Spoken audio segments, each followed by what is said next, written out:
Hey, I had a bunch of people. I was in DC today, and so I had a bunch of people wondering if I'm safe or whatever, and if you've watched the news. I have not watched the news, so what I'm about to tell you is from my perspective. I have no clue other than a few friends that say what they think they've heard on the news, but and it's pretty much what I've heard. It seems to be opposite of what actually was happening there. So anyway, this is a little update. First of all, we got the heck out of there. We were safe and by good intel to get out of there.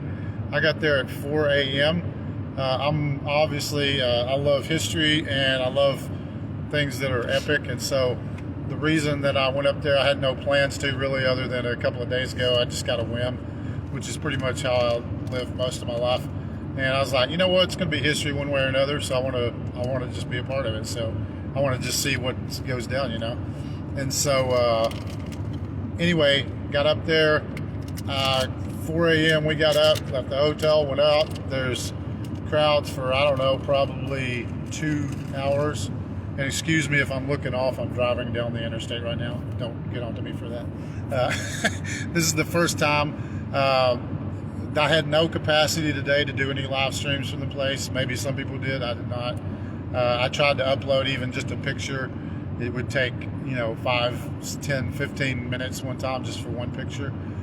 So what now, but this is my perspective of what happened. When we got there in the morning, I have a few friends in several circles, obviously, but like they said, hey, just be careful. And they told a lot of people this. There's kind of intel that Antifa is dressing as Trump supporters in order to create a little chaos. And if anybody does try to create any stuff, then just ignore them. Just don't do anything, don't reply. So anyway, I didn't think about it because I get along with anybody, whatever. Doesn't matter that. But anyway, so I'm down there. It's before the sunrise. It's out. There's already, I think we had to walk, I don't know, probably what, a mile and a half?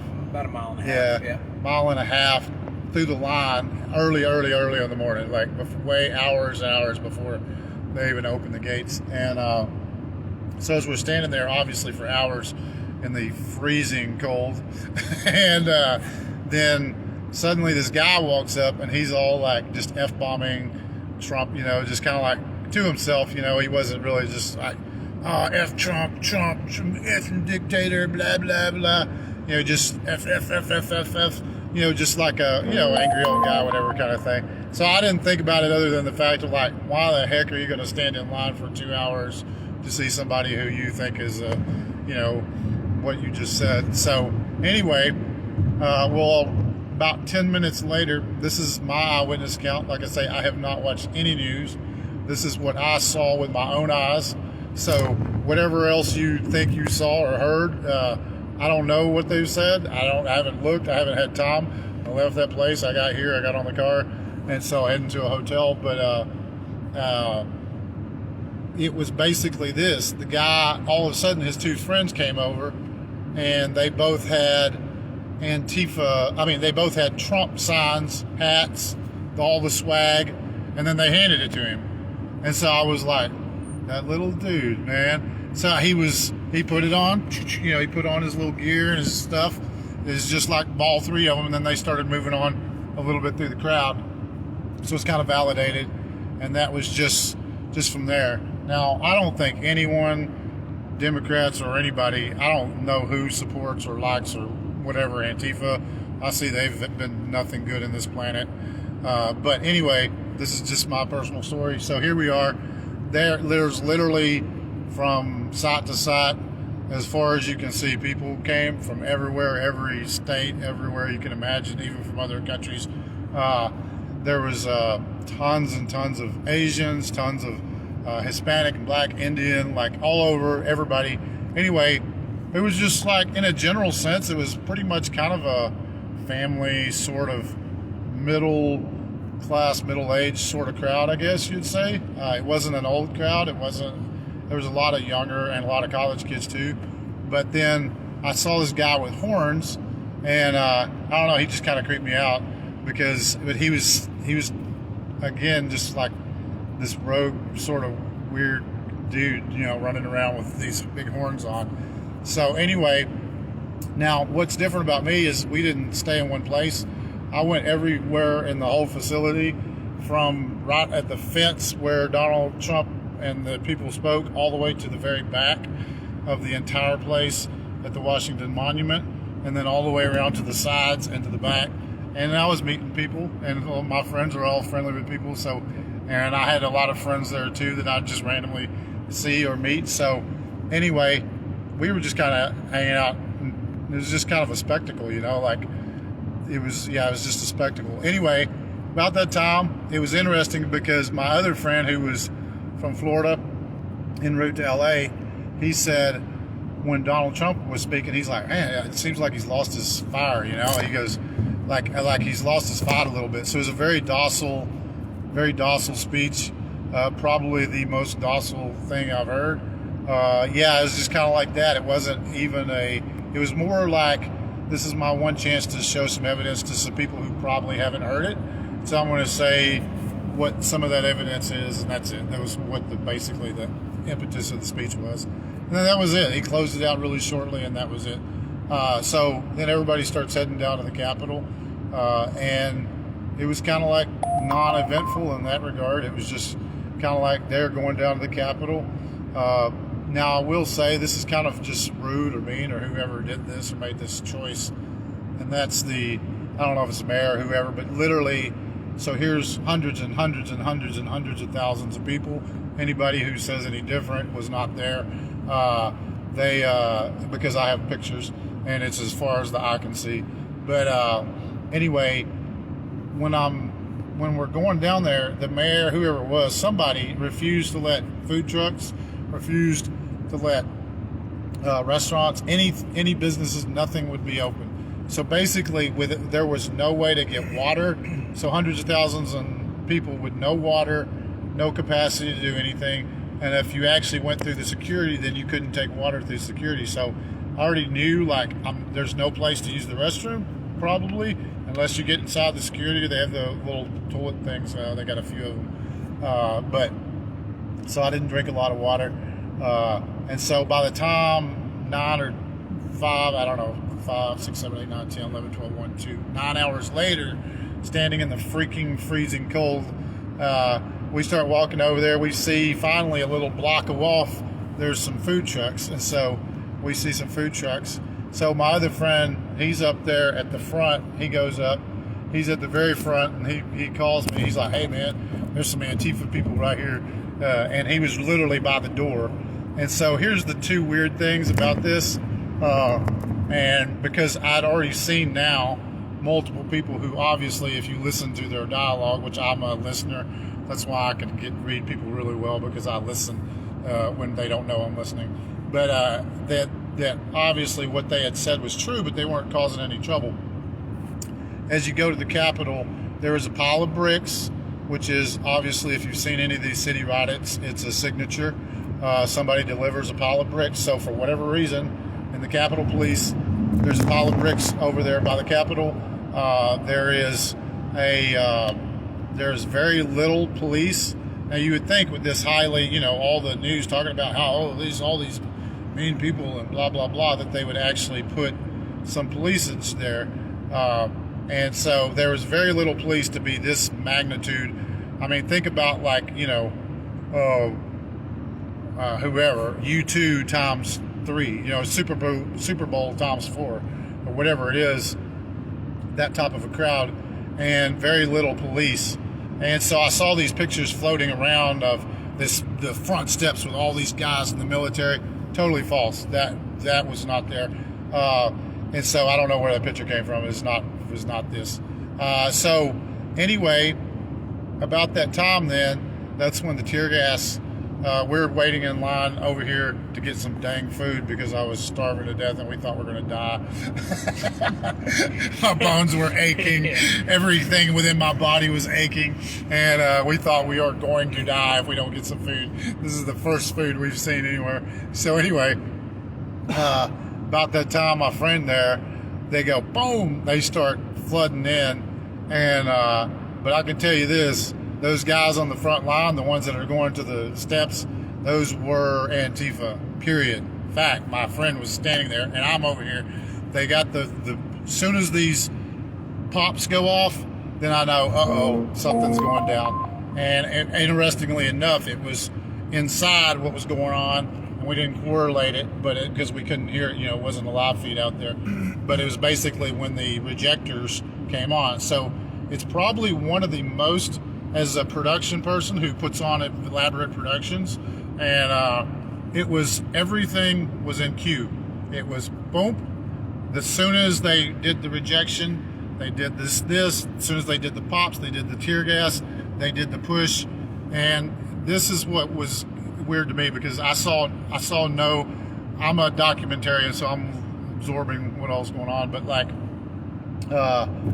the one weird thing is, fast forward when we leave, when we get back, our hotel, where our car was valeted, we go in there, and this is the only thing I've seen. Literally, I've seen nothing else but this. There's the news on, and so on the news, they're showing two shots, and this is all that I've seen. I haven't seen anything else except for what I saw with my own eyes. There was two shots.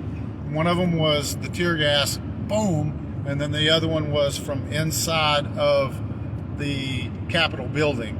Now, if you know anything about Congress or the Capitol building, they have a private entrance. With the Capitol building locked, number one, is it where it was locked?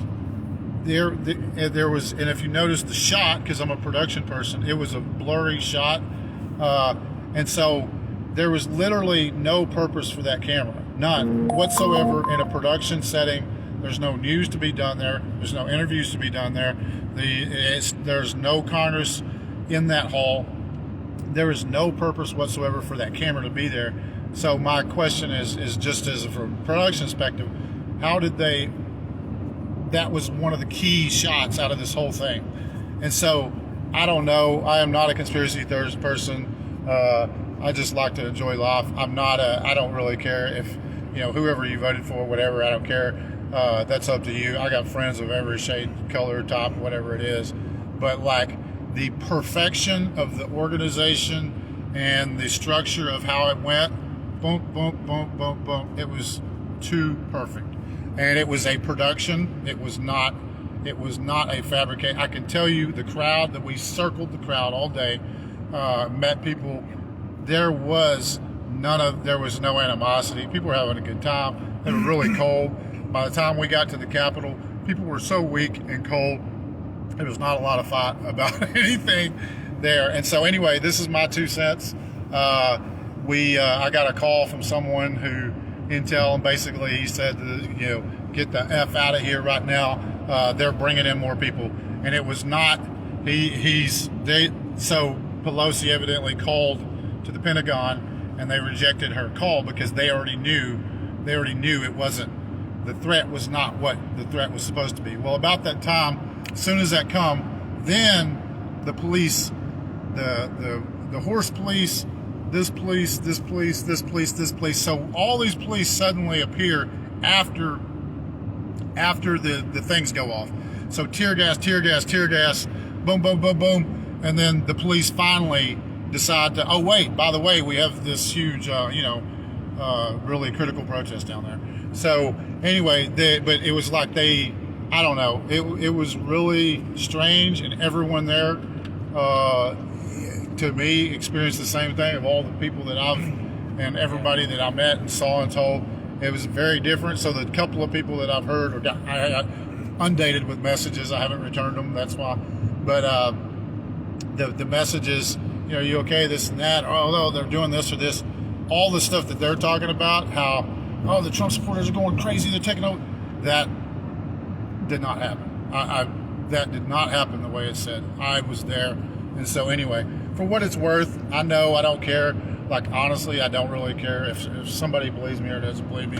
I was there, and unless you were there and you saw it with your own eyes, I probably have a little better perspective than you. And so anyway, that's my 2 cents, and I am safe and on the road. And well, my goal was accomplished, which was I wanted to see a little part of history. So yeah, we freaking saw some. It was really weird though. It was like you were in a movie, except it wasn't like a great movie. It was kind of like a Steven Seagal movie, you know, from the 1980s, because it was so like, it was pseudo predictable. Everything that was happening, even there was no terror in the crowd, zero. Even these old ladies walking out, they were on the front and they were like, you know, I think we're going to go the other way. Zero terror, little kids, grandmas, no terror in the crowd. Nobody felt even threatened. Even the cops going by, and this is what was weird to me, is I'm going by and the Secret Service come up because we start to leave. And as the Secret Service come up, they asked me and Kyle and Paul, they're like, did you see a drone flying around? We're like, no. Oh, okay. And then they're looking to try to find a drone. Now, I don't even know what the heck that means. But yeah, there was we couldn't see a drone, but obviously there was a drone somewhere, and the Secret Service were looking for it. And so anyway, it was kind of an interesting spectacle. Like we didn't feel scared, but I've been in enough situations to know, like, let's walk the other way. So I waited. Well, it was like 10 minutes. I have not eaten in 10 hours. I'm going to get my dang chicken wings. And so I literally waited until I got my chicken wings. That's how much of a threat it felt like, other than from out here. So all this stuff and the mad chaos, that was all happened up there. And ironically, I haven't had a chance to go through the footage, but a couple of those people were people I personally saw with my own eyes. They were Antifa, they were Trump haters, because I listened to them and they were like, F Trump, F Trump, F Trump, F Trump, with a Trump sign. Now, I don't know, but to me that's weird. If I was at a Joe Biden rally and I was like, F Biden, F Biden, F Biden, boom, put on a Biden hat, what would be your perspective of that? So anyway, that was it. It was a pretty crazy day, honestly. It was awesome. I mean, I'm all about experiences in life, and somehow I always, just like my whole life, I always end up in interesting places at the good or bad or worst time. I don't know, but that's my 2 cents for what it's worth. And I don't think there's anything else I got. You can go back and watch it if you want to hear the whole story. But basically, I got the heck out of there, and because they said there are more people. They already knew more people are on their way. And so they were being bussed in, and literally we saw the buses lining up. So I don't know. They said stuff's going down tonight, but like they said, get out now, Kyle. Don't even stop at your hotel. Just get out of town. And so from my good intel. So anyway, that's it. This was not some random storming of the thing, because honestly, the crowd was in a good mood, and they were like. They honestly thought, you know, whatever happens, even Trump was like, hey, even if it gets sent back to the Senate, it's technically not over. It goes back to the legislators. So this wasn't D-Day like everybody expected up until that moment. So anyway, I'm going to watch the news later to see what everybody else is saying. But from the people that I've heard that have told me, my perspective there is not what you're seeing on the news. So not any surprise, because I've been in media for a couple of decades, and pretty much people tell you what they want you to know, and so it depends on, you know, it's pretty obvious these days. Like, I'm an observer of people, so I can tell you, I can look in somebody's house, and I can look in their music and their books they read and the news channel they watch and this, and I can tell you their worldview. I can tell you more about them than they know about themselves, because this just is simple. It's not like rocket science. It's like you see what people feed, you know, their perspective on the world. So anyway, that's why I can make friends with anybody in the world, because I don't care what their perspective is. I look at the human. But that's it. I'm on my road now, so I am safe and out of there, and God bless all the people that are there, and I pray for them. It's never good. This is not a good situation in any cause, whoever it was behind it. But in my own dealings and in my things, because I bumped into these guys before during when I was in Oklahoma on shoot, and they literally told me, we're paid to do this. So, because I'll talk to anybody, and so, you know, when you talk to people, they'll tell you whatever is on their heart. And so that's what I found out. So anyway, that's it, guys. Thanks a lot. I'm driving down the road. I probably shouldn't be live streaming driving down the road, but dang it, I could not. I literally, and now this is just petty. Like, I don't know if 10-year-olds run these companies, but this is petty. So I heard this, and it sounds like something so stupid. I took a screenshot. But I was like, Google Maps stopped giving routes last night to DC. Was that last night? Yeah. Last night, yeah. That was DC, fast. yeah. Well, we're en route to DC. Apple, too. And no joke, I was like, oh, that is the dumbest thing I've ever heard. So I pulled it up, and no joke, I screenshotted it. They literally said, I put to Alexandria, where our hotel's at, no problem. I put to DC, no routes available. So I don't know if 10-year-olds run these companies anymore, or just like, no water for hundreds of thousands of people. As you can see, I can't even breathe right now. But I've talked too long. So thanks a lot, guys. You can go watch it back from the beginning if you want. We'll see you later. Just so my mom knows I'm cool. Yeah, no live stream all day. I would no app, no nothing. Even if I had full LTE, would not let me live stream. So yeah, do you want to say something? Kyle Smithson here. How's it going? If you know me, I talk to everybody as well. So again, I was going through the crowd today, talking to everybody. Everybody was extremely nice. Getting along together. They just wanted a fair, election like we all do. They were supporting Trump, supporting everybody, and everybody was just very nice. I did see some of the Antifa people as well, but just to, vouch for Kyle and everybody else that was there. It was just a great time until Antifa, screwed it up. Other than that, though, it was literally freaking awesome. Like, it was the most amazing thing ever. Yeah, it was literally. It was great to be out and be with people and be back in the real world again, where people can get together and have a good time. And there was music and dancing and the people having fun, and it was just a good time, And I think that's what and everything else. I don't know. It just seemed way too perfect. And it was way too perfect, and it was not it's way too orchestrated.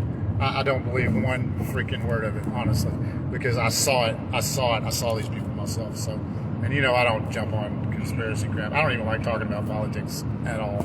I'm in the entertainment business, so obviously I'll probably lose a few friends right here.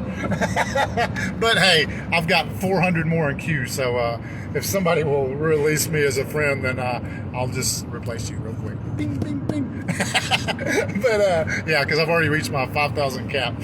So if I lose a few, that's okay. Because if you would undo a friend because of a little political thing, then you're not really their friend anyway. So clean house. But anyway, that's it. Take care, guys. God bless you. Have fun. Watch it from the beginning if you want to know what I said. And we'll see you.